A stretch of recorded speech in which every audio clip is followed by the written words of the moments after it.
Avis vascular centre మన దేశంలోనే the best varicose vein hospital. ఎందుకంటే అందరూ ఆశ్చర్యం ఏంటంటే నాన్నగారు కాంగ్రెస్ పార్టీలో ఉండేవారు కదా, మీరు అటువైపు వెళ్ళలేదు ఎందుకు అని.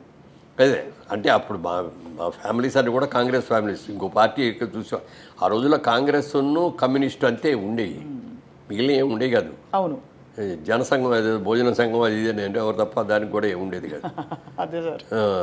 కానీ రాజకీయాల్లో ఉన్నంత కాలం కొంత ఒక టర్మ్ ఎంపీగా చేశారు, ఒక టర్మ్ మీరు గెలవలేదు, కానీ ఉన్నంతకాలం కొంత ఎంజాయ్ చేశారా? కనీసం ఎంజాయ్ చేయడం అంటే ఇష్టపడ్డారా?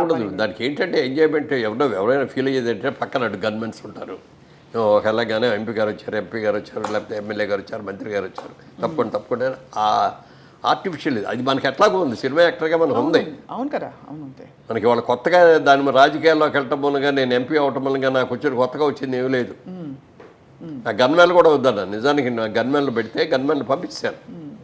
పంపించేస్తే ఆ ఎస్పీ గారు వార్నింగ్ ఇచ్చారు వాళ్ళకి, వాళ్ళు పంపించినా పంపని మీరు ఆ గేట్ దగ్గర నుంచోటెళ్ళి వాళ్ళకి ఏదైనా అయిందంటే రేపు వచ్చేది మనకు వస్తుంది బ్యాడ్ టైం అని అయితే చెప్పారు. నాకెవరు శత్రువులు ఉండరండి, నాకు మిత్రులు లేదప్పుడు శత్రువులు ఉండరు, నాకేం గన్మెన్ అవసరం ఉండదండి, లేదు జనాల్లోకి వెళ్ళేటప్పుడు ఉండాలి అంటే అప్పుడు ఫైనల్గా ఏం చేస్తానంటే రాజమండ్రిలో ఉన్నంత వరకే గన్మెన్. మళ్ళీ నేను హైదరాబాద్ వచ్చినా, విజయవాడ వెళ్ళినా, ఢిల్లీ వెళ్ళినా ఎవరు కూడా నో గన్మెన్స్ అని అలా చేశాను. మీరు అంటే రాజకీయ ప్రయాణం వీటితో పాటు రియల్ ఎస్టేట్లో మీరు అడుగు అదే రియల్ ఎస్టేట్ అంటే ఇందాక మీరు అడిగిన సగంలో ఆగిపోయింది. అతని తర్వాత ఎందుకు సినిమా తీయలేదన్నారు కదా, సినిమా ఇక అయిన తర్వాత అనుకోకుండా రామారావు గారు ఒక రోజున పిలిచి ఎంపీకి పోటీ చేయి అని చెప్పి అన్నారు రాజమండ్రికి. ఏమిటి సార్ మీరు అన్నీ త్యాగం చేసి వచ్చారు, మీలాగా నేను అన్నీ త్యాగం చేసి రాలేను, ఇక్కడ నా పిల్లలు సెటిల్ అవ్వలేదు, నేను సెటిల్ అవ్వలేదు, నేను రాలేనంటే లేదు బ్రదర్ బాగుంటుంది మీరు రండి అన్నాడు. నాకు 4 రోజులు టైమే ఉండదు సార్, 4 రోజుల తర్వాత చెప్తానని 4 రోజుల తర్వాత కూడా వెళ్ళి ఏమి ఓకేనా అన్నారు వెళ్ళగానే. లేదు సార్ ఏమనుకోవద్దు క్షమించండి సార్, నేను రాలేను, మీలాగా త్యాగం చేసి రాలేనండి అన్న. చాలా రైట్ బ్రదర్ ఓకే అన్నారు. తర్వాత 15 ఏళ్ళ తర్వాత చంద్రబాబు నాయుడు గారు పట్టుకున్నారు. ఆ రోజున రమ్మంటే రాలేదు, నువ్వు సెటిల్ అవ్వలేదు, నువ్వు బిజినెస్లోనే సెటిల్ అయ్యారు, నీ పిల్లలు కూడా పెళ్ళి వెళ్ళిపోయి వాళ్ళు సెటిల్ అయ్యారు, రా అంట కూర్చున్నారు. నాకు ఇంట్రెస్ట్ అయినప్పుడు ఎందుకంటే నన్ను ఇబ్బంది పెడతారు, వద్దండి అని చెప్పేసి ఇంటికి వచ్చేస్తే అప్పుడు కోటల శివప్రసాద్ గారు నిన్ను కమ్మపాటి రామ్మోహన్ గారిని ఇద్దరు పంపించి మీరు ఏం చేస్తారో తెలియదు, అతను ఒప్పించి తీసుకురండి, మనకు రాజమండ్రిలో క్యాండిడేట్ లేడు, సరైన క్యాండిడేట్, ఆయన అయితే గ్యారంటీ గెలుస్తాడు, మళ్ళీ వచ్చి కూర్చొని చెప్తాను. నాకు వద్దండి నా మాట వినండి అంటే, అంటే కోటల శివప్రసాద్ గారు అంటే నా మంచి ఫ్రెండు, చాలా ఇష్టం, చాలా మంచి వ్యక్తి, అద్భుతమైన వ్యక్తి ఆయన కూడా. ఆయన ఫైనల్లో ఒకసారి మాట అన్నాడు, మురళీమోహన్ గారు మీ గురించి నేను మంచిగా కోరుకుంటాను కానీ చెడు కోరుకోను కదా, మీరు బిజినెస్లో సక్సెస్ అయ్యారు, సినిమాల్లో సక్సెస్ అయ్యారు, పిల్లలు కూడా సెటిల్ అయ్యారు, రాజకీయంగా కూడా మీరు ఇదైతే బాగుంటుంది, ఒక ఎంపీగా ఢిల్లీలో కూడా పార్లమెంట్లో కూర్చోవడం చేయటం ఈ స్టేచర్ కూడా పెరుగుద్ది అది చెప్పి కన్విన్స్ చేశాడు. ఆ కన్విన్స్కి కూడా ఒక 5 గంటల బట్టి ఆఫ్టర్ 5 hours ఒక వీక్ మూమెంట్లో సరేనండి అని. ఎలక్షన్ 15 రోజులు ఉండగా వెళ్ళారు.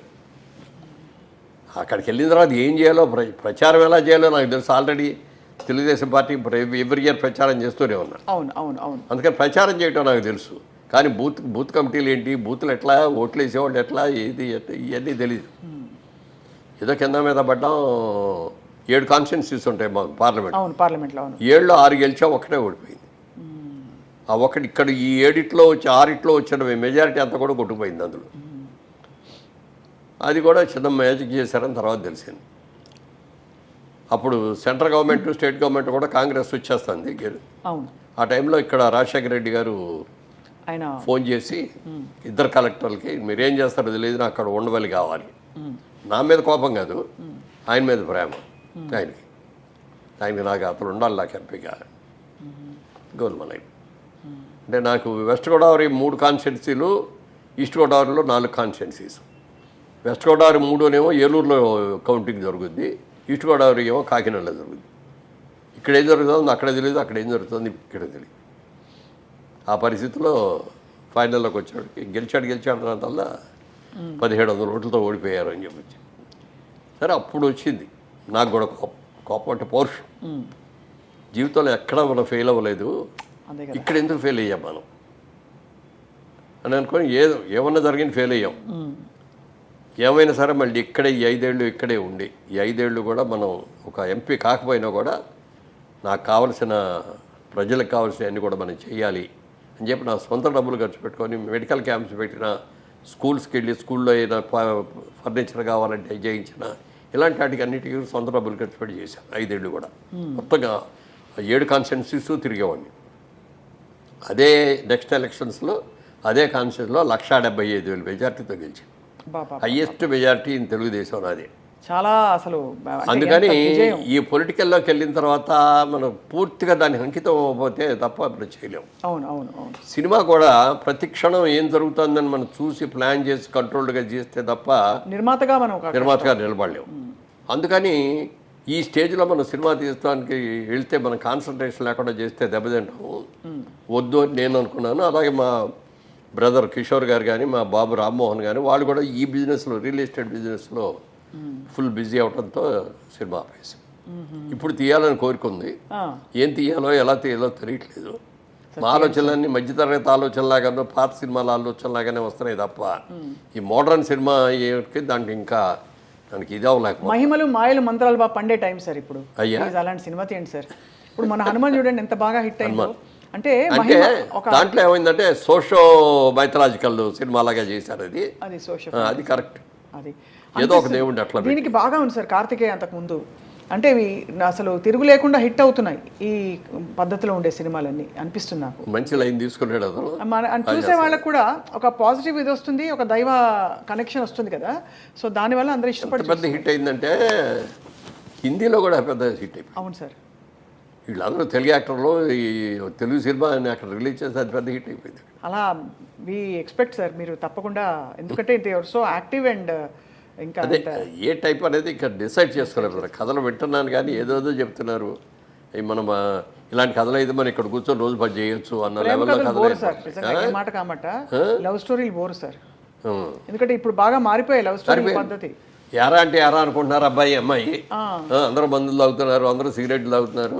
అది అండ్ ఇప్పుడు ఇద్దరు అబ్బాయిలు ఒక అమ్మాయి ఇలాంటివి ఎక్కువైపోయాయి. అంటే దాంట్లోకి వెళ్ళలేదు నేను నిజంగా. చిరాగ్గా ఉంటుంది కదా సార్ చూస్తే కూడా.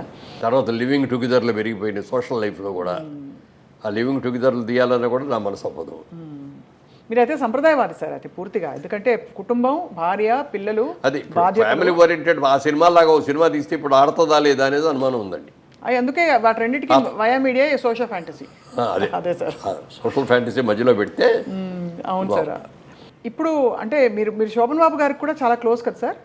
వారికి ఇన్ఫాక్ట్ రియల్ ఎస్టేట్ లో డబ్బులు పెట్టమని ఆయన ఇచ్చారు సలహా. ఆయన మీకు సలహా ఇచ్చారా? మీరే ఆయనకి ఇచ్చారంటే? లేదు